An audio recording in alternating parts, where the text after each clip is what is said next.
takes care of it. Okay. So no need to worry, but you have to get it early, but otherwise no need to worry. That's good. All right, let's do this. Go ahead and start the thing.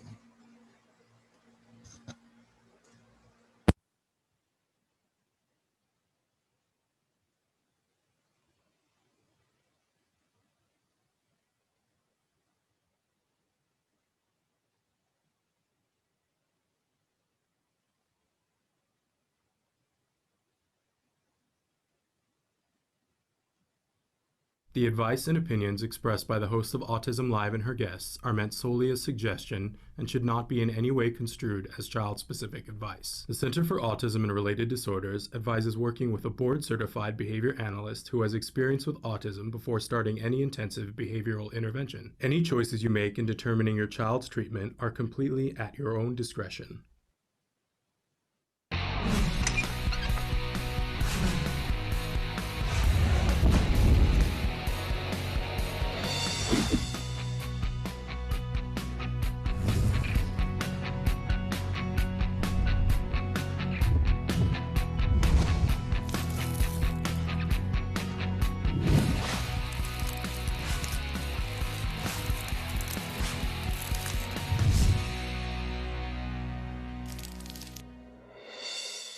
Good morning and welcome to Autism Live. I'm Shannon Penrod. We're coming to you live from a house and from other people's houses because that's where we are. I am always so grateful to be here, and I think especially on Monday mornings because I know it probably looks like we just wing this and we just do this off the cuff, but it takes a lot of preparation, and that's not the fun part. This is the fun part, getting to be here with you guys. So I'm always glad when I hear that music play, and it makes me grateful to know that we get to be here for the next hour, you and me and everybody else. And we get to be talking about autism in a 360-degree perspective and hopefully giving you information and inspiration. That's what we're all about here. And please don't expect me to be a mind reader. If you're not seeing what you need here, ask questions. And there's lots of different ways to do that, just like there's lots of different ways to watch the show. So let's go over those ways. If you're watching us live right now, you're probably watching us on Facebook or on YouTube, or you might be watching us on Twitter, Periscope, or you could be watching us on our homepage, autism-live.com. I think there's even places, other people's web pages that have embedded us. We're good with that. Hey, if you want for your business, if you want to be able to embed so that when we're live, that it plays on your business's website, let me know. We can make that happen. But if you want to watch us recorded, that's another kettle of fish, right? So there are lots of places that you can do that, including all the places that I just mentioned. The recorded show plays there, but then on top of that, you can download the free, it's a free download on iTunes. You can download either the video or the audio or both, right?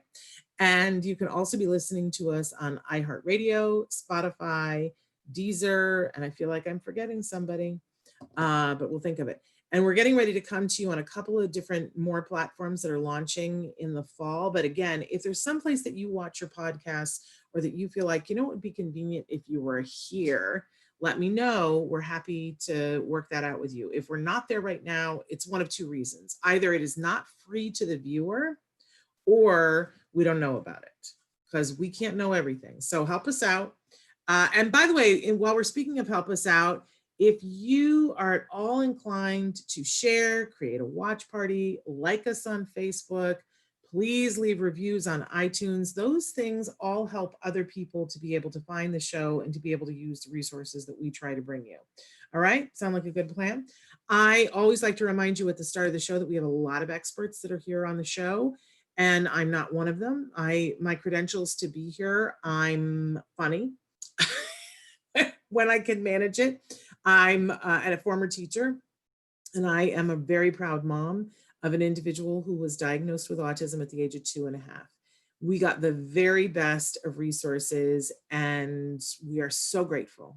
Oh, so grateful. Can't even tell you how daily grateful I am, but I made a bargain a long time ago.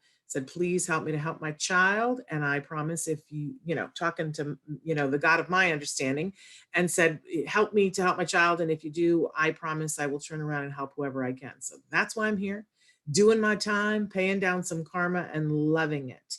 If you are feeling like you are alone on this planet, I'm throwing my virtual arms around you and saying, come on, you are not alone. And by the way, our show is for the larger autism community that starts, of course, with individuals who are on the autism spectrum. Of course, they are the beating heart of this group of people. But we include in that group, in the larger autism group, everyone who loves those individuals. So, if you think about it, if you're here, you have credentials to be here, right? Whether you're a mom, a dad, a brother, sister, brother-in-law, husband, wife, teacher, practitioner, you love somebody on the autism spectrum. We hope that we're here for you and want to listen to what you have to say. And we want to listen to what that loved one has to say. And hopefully, again, give that information and inspiration. Hey, I'm saying hello to Michelle, who already wrote in. How are you? It's good to see you here. Please feel free to write in right now, especially on Facebook and YouTube, and we will try to be as responsive, as quick as we possibly can. So I am so, as I said, excited to be here. In a little while, we're going to be joined by one of our regular experts. Now is a very scary time for a lot of people in the autism community as we get ready to go back to school in all the different ways that there are to go back to school. And so in just a little while, we're going to be joined by Bonnie Yates, who's a special education attorney, and she helps us to sort through some of that stuff. I didn't get any questions from you guys last week for Bonnie, so if you have questions about school or legal, make sure you're writing in right now. Hey, Kirsten, we're so excited that you're here. She said, you are the best at spreading that karma. I am not the best, but I'm working on it. I'm paying that karmic debt down. Okay. So, but thrilled that you're here. Thank you guys so much for being here. Because this, for me, the interactive part of it, somebody said, why do you do live? Like, why not just record? Well, I love this element of it. It's very exciting and anything could go wrong at any moment. And it does. And it does from time to time. And that's why I said, I'm funny and I have a sense of humor. That's why I needed that credential for when the poo hits the fan, as they say. Okay, so on Mondays, we like to start the show with something we fondly refer to as the jargon of the day. This is when we take on one word, one phrase, one acronym. We try to figure out what in the hey, nanny are those experts talking about, and why do we need to learn these terms? Now, we go over terms on a regular basis, and you guys have been asking us for some new terms, and I can't find where the list of things that hello, Margaret. Hi, Parker. I can't find the list where you guys asked for certain terms. So do me a favor, if you have terms that you want us to define, like you're like, they keep saying this over, and I don't know what it means, Shannon.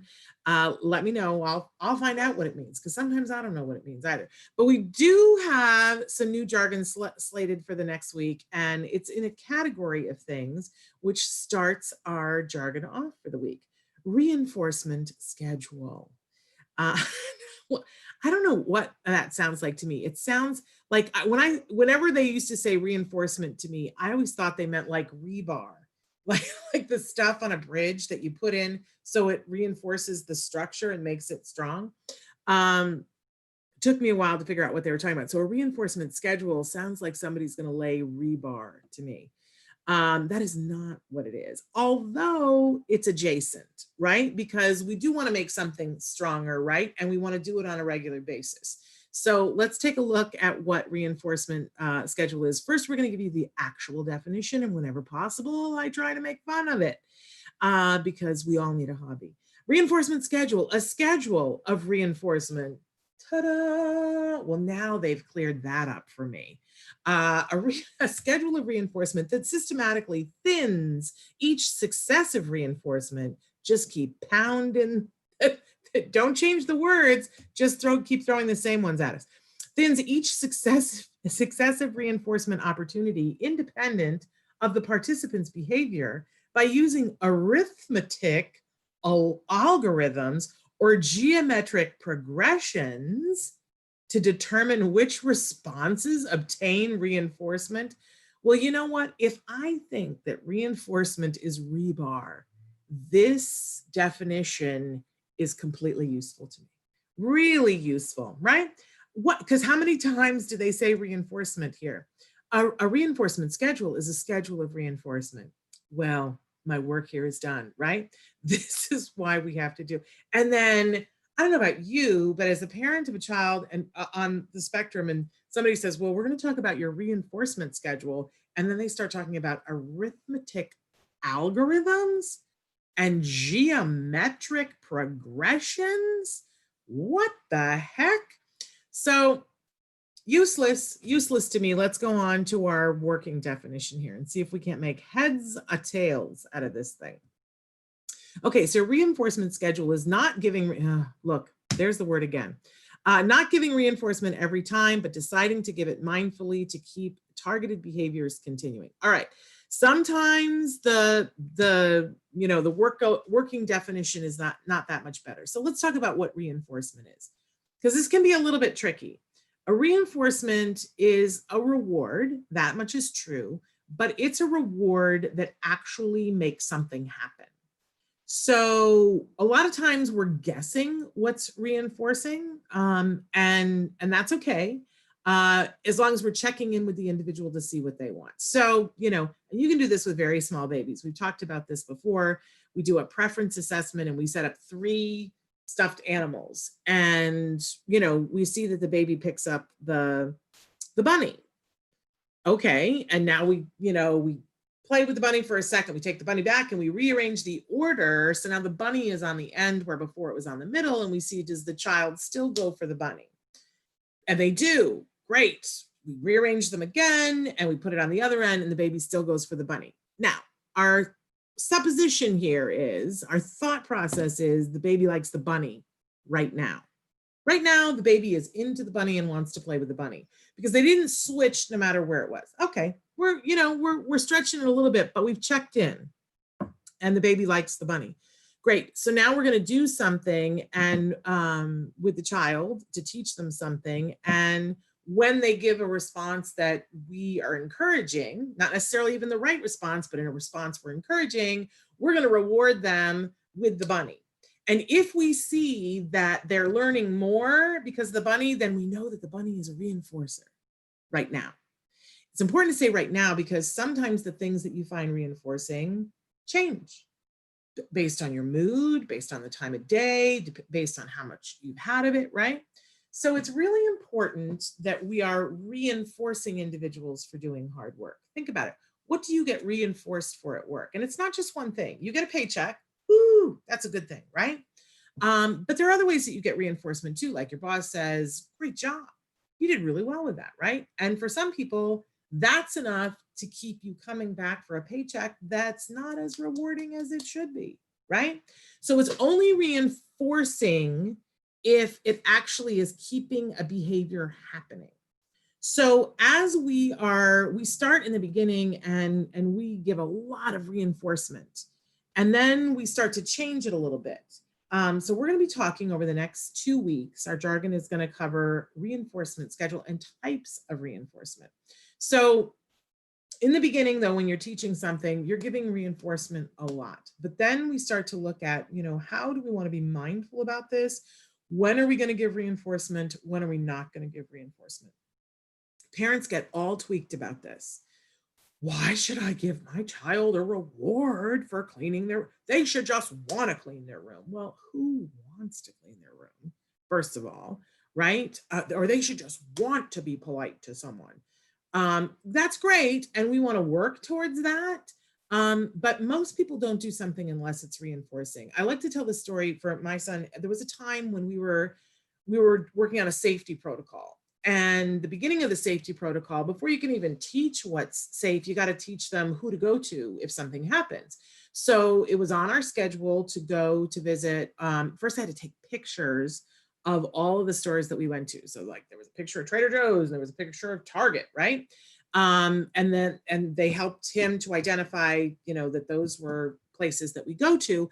Then we went to those stores and he had to find the workers there and figure out what, like at Target, the workers wear tan khaki pants and a red shirt and they have a name tag. And that's how you know that they're a worker.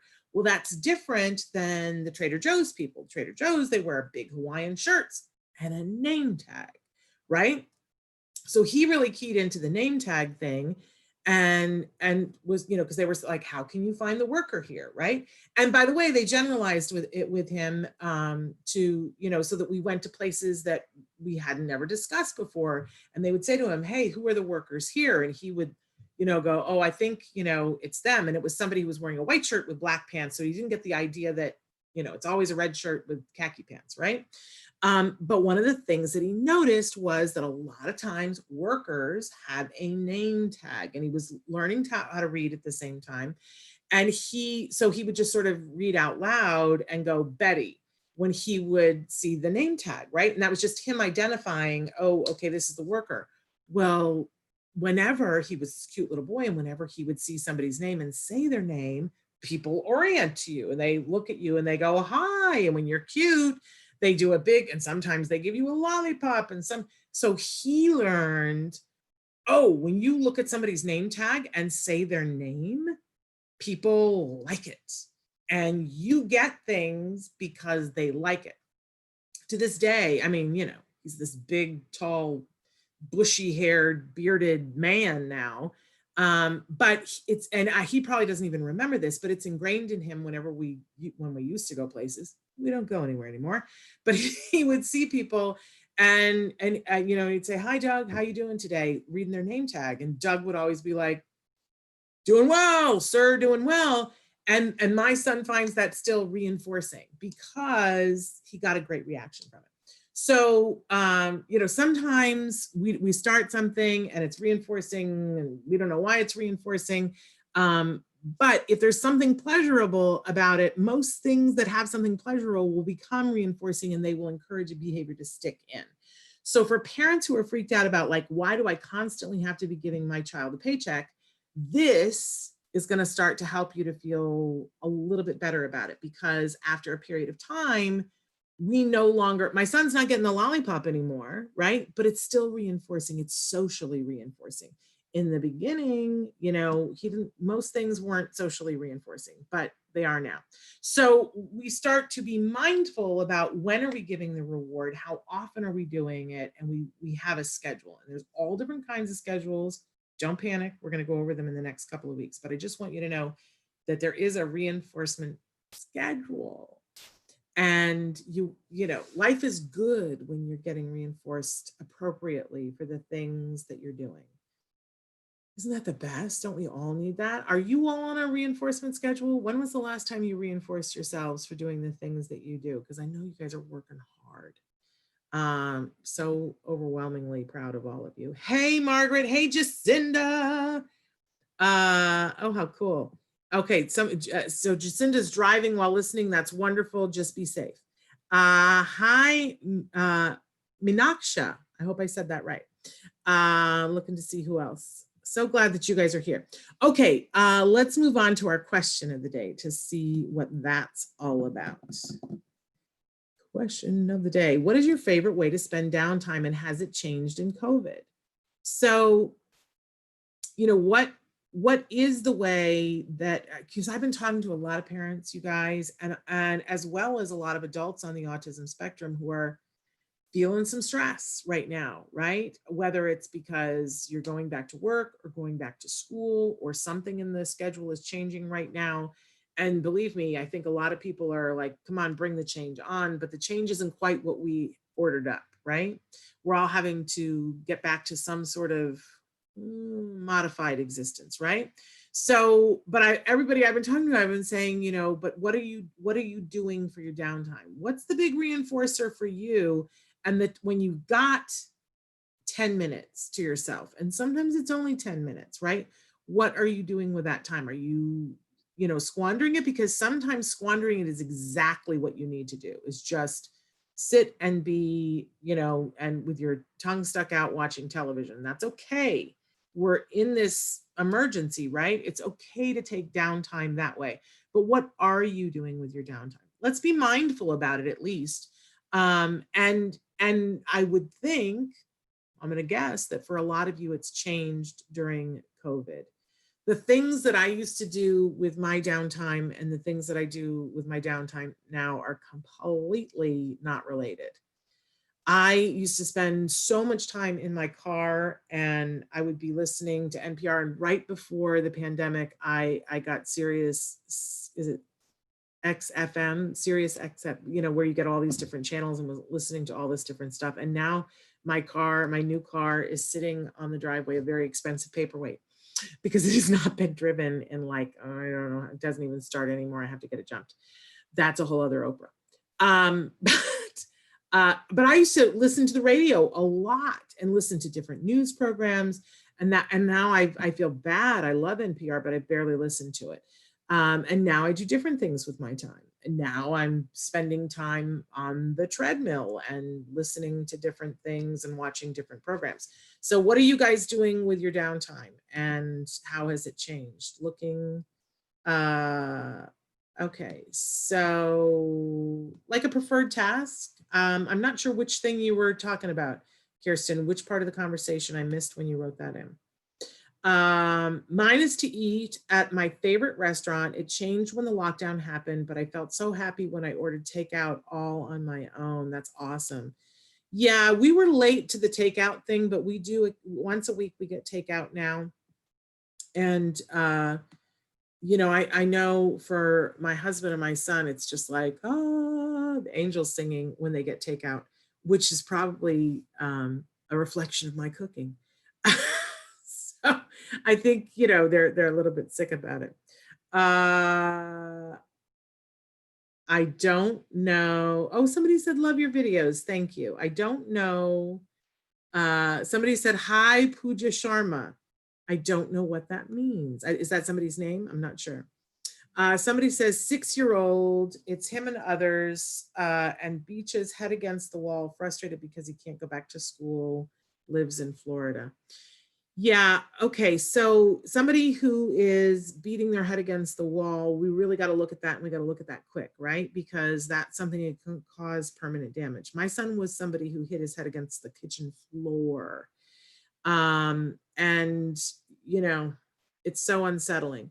So really want to recommend that you talk to an expert like today and figure out the function of the behavior. And we can't just assume, right? Because sometimes kids hit their head against the wall because they have a headache, and that momentary hit it relieves the headache for a second, and that's enough to keep them doing it. Other times they beat their head against the wall for attention because I can't get what I want. I want to be able to do something. I can't get you to listen to me, so I'm going to beat my head against the wall because I know for sure you're going to pay attention to that, right? So, and sometimes that goes hand in hand with access to someone or something. My son I would ask him to do something and he would hit it. He would just throw himself. I called it the Gandhi maneuver, civil disobedience, throw himself on the floor and start whacking his head against the kitchen floor. And he would only get like 2 or 3 hits in because I would come running, screaming, and I would pick him up and I would hold him and I would rub his head. And then I would give him a sippy cup of lemonade and so, his favorite thing to eat. And we would sit in the big comfy rocking chair and I would rock him and I would sing to him and talk to him and rub his head. And I could not figure out why he kept hitting his head. It's just highly irregular. But in his mind, it was, she's going to force me to do something, or I can whack my head twice and then I get a half an hour of the best. Mom's going to hug me, hold me, give me lemonade. Woohoo, right? And he was willing to sacrifice hitting his head so that he could get that amount of attention from me. Now, do we beat ourselves up about that? No, you just learn better. And I, once I learned, okay, that's what's going on, and learned how to not give that to him and get through the tantrum that he threw when I didn't give it to him, our lives changed. So I really, really, really, really want you to reach out today and get some help, expert help here. Somebody says for downtime, I like to breathe and reflect what I need to do next work. Work requested me to teach at school while my students distance learning at home. My boys are distance learning at home. Big dilemma. Yeah. Have you asked the school if you can teach from home? I know a lot of teachers that are going through really difficult times, and what I'm hearing is that districts are dealing with stuff case by case, and that some are being really tough and saying you cannot be responsible for teaching your students and taking care of your kiddos at home, and that's why they're forcing people into the classroom.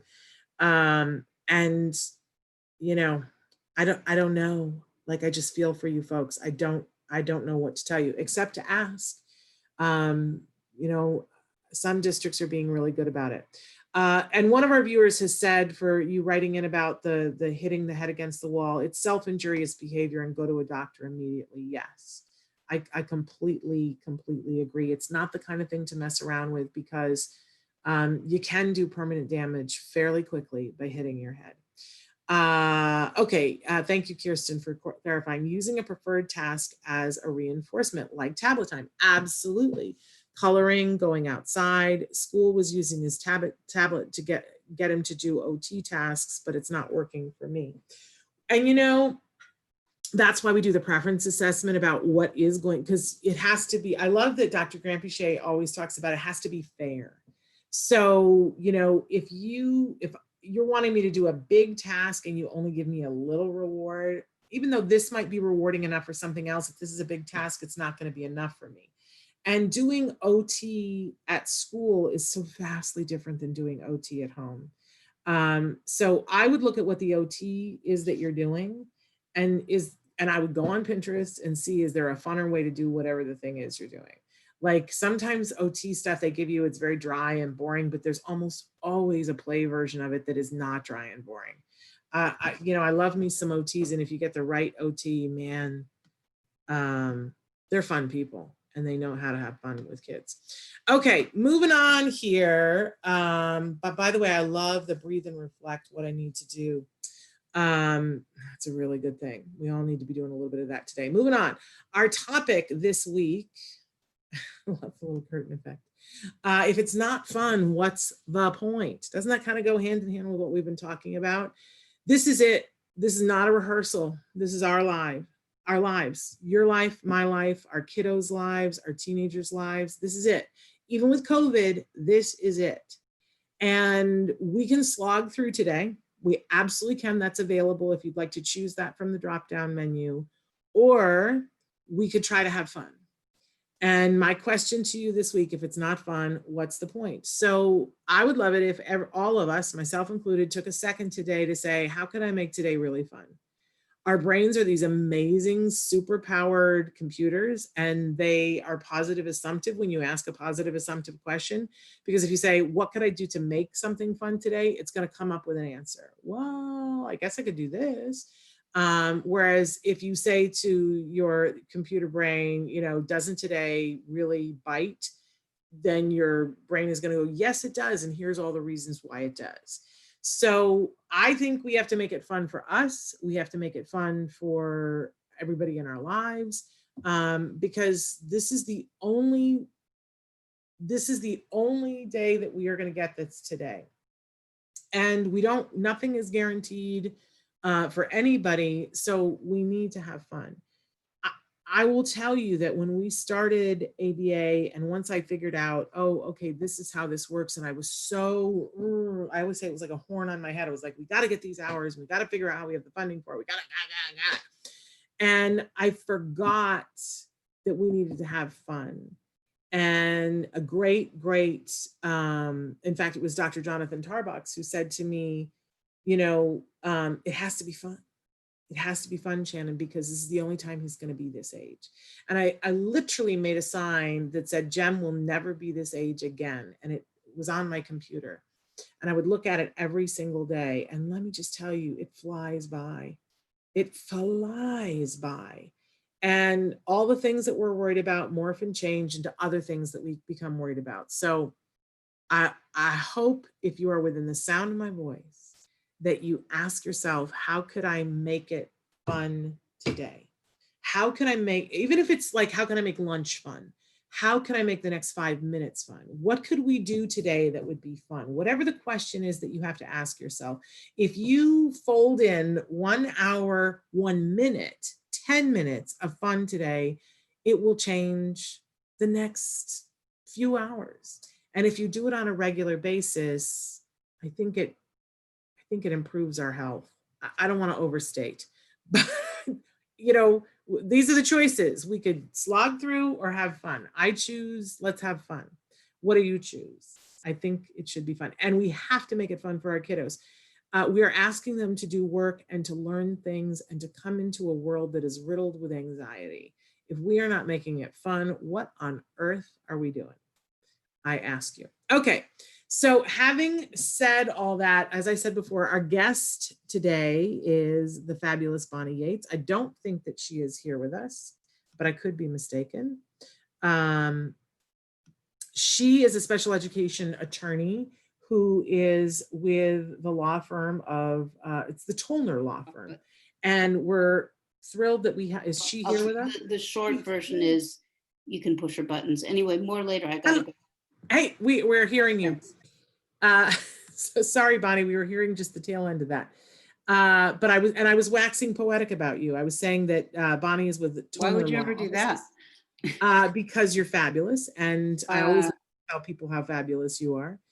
So I was saying that you're a special education attorney here in Southern California, but the Tollner law offices are all throughout the state of California. Yeah, this is causing some confusion, so let me just explain. Okay. Tollner Law Offices was based in San Jose, but through an interesting convergence of various circumstances, we've been able to expand to more areas. So we have one attorney, Amanda O'Neill, who's also licensed in Arizona. So that means if you have an Arizona special ed problem or an estate planning issue, because she does that too, you can talk to her. Another attorney of ours that was based in San Jose decided to move to Nevada, and he's taken the Nevada bar. So he's licensed in Nevada, but he's also covering all those areas in California now that are sort of, you know, on the eastern side of California, where it hasn't historically been that easy to get representation. I am based in El Segundo, California, and our other attorney is based in the Irvine area. But you should also just know that for the foreseeable future, I'm guessing it's going to be for at least the next 6 months and possibly longer, all the work we're doing is virtual. Like we made the decision within the last, 4 months that we felt like it was better for our clients to meet with us virtually and be able to actually see our faces and interact with us than to have to be in a room with them where maybe they're super distracted because they're worried about getting sick and everybody's wearing masks. And, so we're not working, in a brick and mortar way right now. So basically what that's allowed us to do is we can work anywhere in California where people need help. And we're going to try to continue that because historically people in Central California have had very poor representation. People in Southern California down by the border, same issue. And then, you've got everything sort of north of San Francisco falls off the map too. There aren't too many lawyers that service, let's say, Sacramento, Davis, and so on. So, that's why when people see San Jose, they shouldn't be, I had somebody who said, how could you possibly tell me about Las Virgenes Unified School District if you're based in San Jose? And I was glad she said that because, Yeah, because you know a lot about Las Virgenes.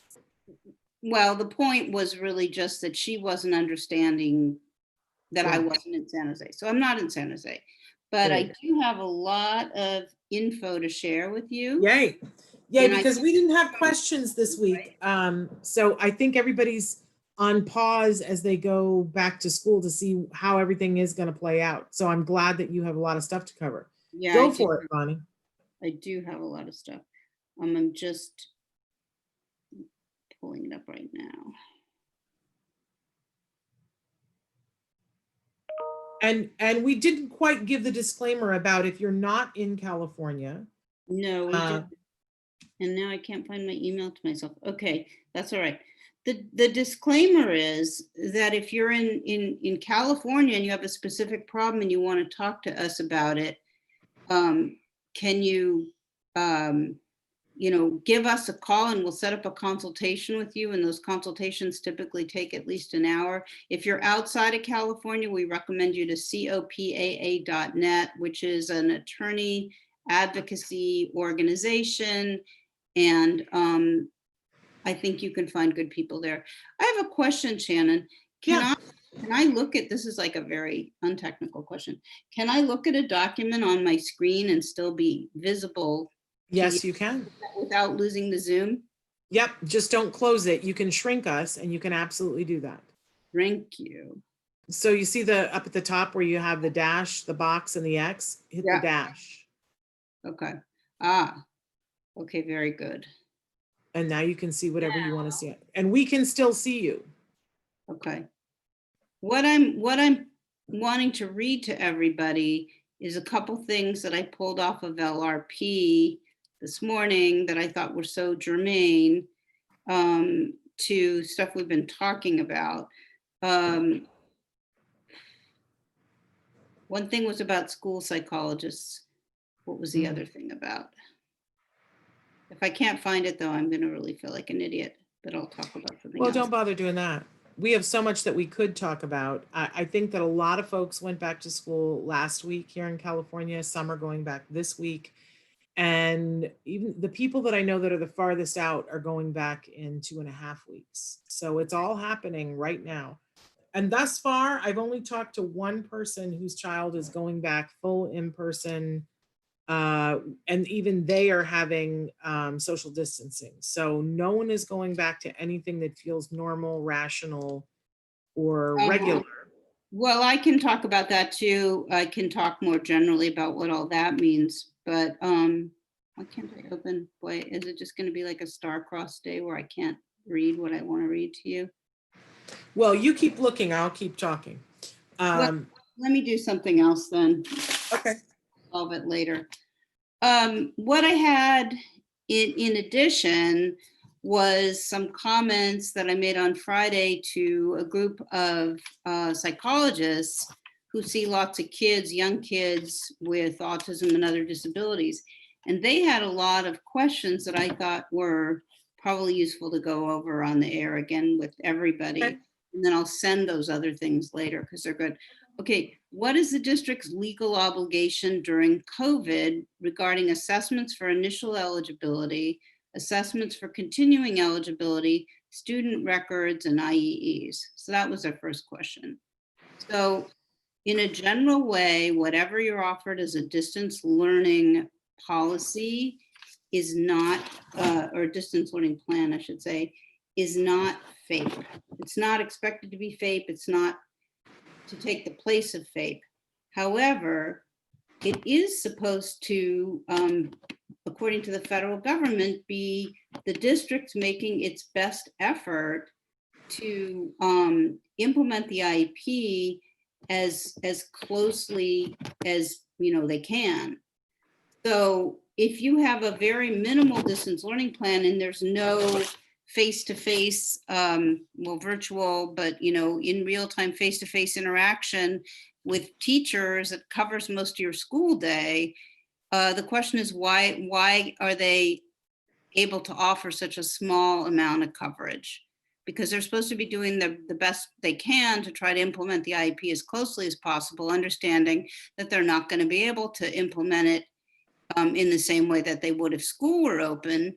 But that doesn't, just because school isn't open doesn't mean you can't provide speech therapy services. Just because school isn't open doesn't mean you can't provide, specialized academic instruction, right? You have to do it in a different way. You have to think about it. But, all the colleges aren't going out of business, at least yet, and saying we can't teach virtually. So in terms of assessments for initial eligibility, some districts are taking the position that school is closed and that even if school is quote unquote open for the purpose of doing distance learning, it's not open within the meaning of the IDEA, wherein you have to assess, assuming it's not summer vacation. But we are getting So this, go ahead. we are getting some districts saying they don't have to do this. If you're in California and the district is telling you they don't have to do an assessment for initial eligibility or continuing eligibility, or they don't have to do IEEs, or they don't have to give you student records within 45 days, which is the federal timeline. The state is 5 business days. They're saying they can't make that. My remedy for all of this is a state complaint, because the California Department of Education will get involved. I mean, they have done so far when my clients have asked them to. And I think that they're concerned about people not getting assessed, about districts getting very backlogged, et cetera. So, so for those things, if you aren't getting what you need from your district, either your assessment for initial or continuing eligibility, student records that you request, or a response to a request for an independent educational evaluation, or a response that says we can't do IEEs because school's closed, I would go straight to CDE with that. So, you know, that's, Also CDE is again? I'm sorry, California Department of Education. Okay. And okay. that's one of the first little piece of business. So, you know, the second little piece of business, I think, is collecting all the communications that you had with the district during school closure and all the communications they sent you, and creating a permanent record of that in case you end up doing a future case against them for compensatory education. That could take a lot of different forms. We could be saying not only was the program that my child had from March 15th until the end of the school year inadequate, but also the programming even before school closed was also deficient. And so district, you're on the hook for comp ed, compensatory education, to make up for my whole year where I really didn't get what, you know, I needed for my child. So when school's in session, they're going to be keeping documents in a manner that's familiar to lawyers, and we sort of know what to look for and, you know, what tree to shake. But I think a lot of us are feeling uncomfortable because all of a sudden stuff is happening at home and it's not really documented and we can't see it and there aren't logs of it. So you got to keep really good records on what your student did get. If it's too late to do that, you're going to have to do it now. You know, you're going to have to create that data now. So I talked to a couple and they said that they'd had a very bad experience during school closure. Their son didn't respond well to distance learning, and they were going to take him out and put him in private school. And I said, fine, let's take a look at what you have from last semester. They sent me all their emails. Well, there are about 25 or more emails from the district communicating with them during school closure, maybe 50. And they wrote like 3 emails, and they were all very perfunctory and nice, no hint of any problem. So I came back and I said, you can't place your child in a private school now. If you want tuition reimbursement, you're going to have to enroll them in the district program for 2 months now and take much better data and figure out what is actually not working for him. And then you can move him, but it's dangerous to move him if you don't do so with that kind of try and fail data. So that's, well, let's all try to learn from that. Let's all try to take really good data, make sure that if there's the slightest thing going on, that we're emailing the school and the district and making them aware of the difficulties that we're having. What else should we be doing? Should we be journaling? You should be keeping daily logs of all of the services and how he did and what grades he got. You should have like the equivalent of like the daily schedule plus whatever work was generated, how much of the day was actually covered by what the district offered up, how much you had to cover, all of that stuff. And you know what? I hear all of you going, oh man, like I don't have enough to do right now and I'm underwater. And I got to tell you, I think that what Bonnie's saying is so important for all of us, because we've talked about, you know, how important it is to have a schedule for our kids and to give them a visual schedule. I think it's also important for us. We've all stressed about this since March about our kids getting a good enough education. The time it takes you to keep all of this in line will also help you to keep things on track. so that you'll be noticing, is this working? Do we need more? And it's going to help you in the long run to get your child exactly what they need. Now, Bonnie, we got a couple of comments here. Somebody wrote in and said in Saraland, Alabama, they are already in school, but social distancing. A mini outbreak happened at the high school there. So we'll have to keep posted on that. Somebody else says, when is it mandatory for the school district to set up IEPs? Nothing has been scheduled yet. In SoCal, school starts the 24th. Shouldn't these have been done over the summer?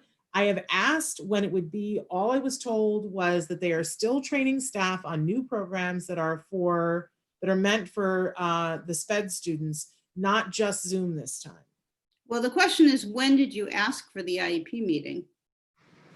And if you haven't asked for it, if you asked before school closed, they have to do it within the first 30 days of September. If you're just asking for it now, it'll be more or less the same time frame. But I mean, I've already said on the show that certain districts said they were doing IEPs for all their kids in September. I think a lot of districts are shining that on, but I'm thinking long and hard in every case I have about why, if I don't think I need to do an IEP, why is that?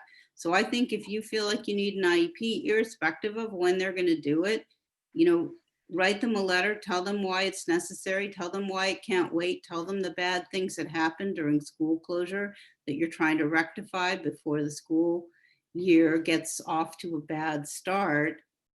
That's what I'm recommending. Now, I think we all sort of hoped, Bonnie, that they were going to spend the summer and get their ducks in a row. Yeah. And I think there's disappointment all around that, you know, I think everybody was still sort of straddling the fence and not knowing.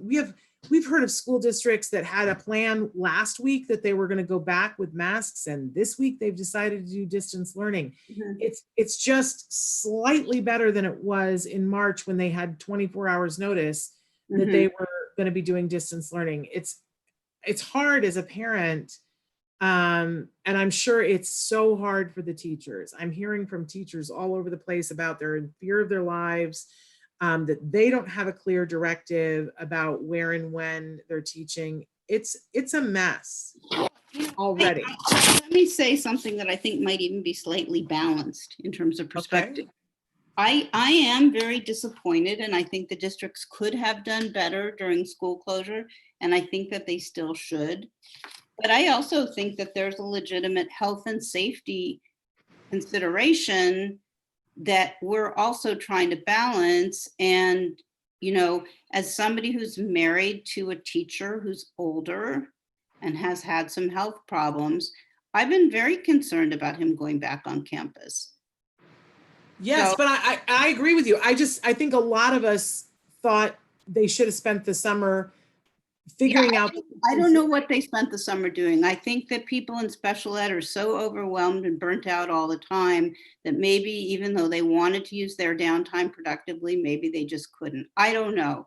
The point is, this is going to be a slog, and we're going to have to slog our way through it. And if you want something different than is being served up to you know, the nice people that just take what they're given, you're going to have to individualize, and you're going to have to do a case to get your comp ed. It's that simple. They're not going to hand it to you. It's very obvious. If that were going to happen, it would have happened by now. And she wrote back in and said she requested the IEP 2 weeks ago. Okay, well, they haven't 2 weeks. They get 30 days. They have to hold it within 30 days, assuming that it's asked for during school being open, right? But you said with your first comment that some of the pushback is that they're saying if the school is only doing distance learning, that they're not counting that as the school being That's open. The position that an attorney in Northern California is taking. Wow. I don't think that's true across the board, because I had an IEP last week and I have one this week. They are taking attendance this year. So be aware that, you know, that one of the ways they're going to fight back is say, well, you were never there. How can you be complaining about it? Also, if you're having a problem with, you know, given your technology set up or the way your child learns or anything else, if you're having trouble accessing the assignments through the computer, ask for what's called a non-digital learning packet. Ask them to provide you I mean, that's old school, but important to mention. There's no consistent policy on whether districts are going to do virtual testing. There's no policy yet on whether they're going to allow Zoom observations as classroom observations. That's all got to sort of flesh itself out. The other thing that some parents are doing, it's just worth you knowing this, is they're actually going to their insurance in California and saying, I'm not getting my school hours. This is really bad. My child is regressing. Here's my regression data. I need more ABA hours. I need you to cover my school day as well. So those are And are they getting traction? That's the big question. We're just starting. Yeah. We don't know. I mean, I've Keep got us posted. Yeah.